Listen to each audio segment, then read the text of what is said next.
Ecco la prima serie, in seconda corsia Mario Kossu, in terza il cecoslovacco Jiří Mezorak, in quarta Valerio Ro, in quinta Alberto Giua, in sesta Andrea Rubiu e in prima si è inserito anche Roberto Sollai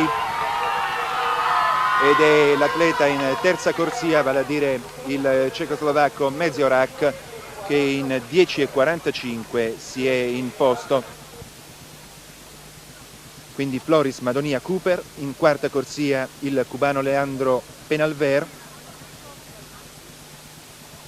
con loro ancora in quinta corsia il nigeriano Victor Ede e in sesta il cecoslovacco Jiří Valik. A proposito della Nigeria c'è da ricordare che lo sprinter più quotato è Chidi Imo, 10 netti di personale, vincitore del Grand Prix dell'86 sui 100 metri. Floris Madonia, Cooper, Penalver, Edet e Valik alla partenza dei 100 metri. I due atleti italiani sono in prima e seconda corsia.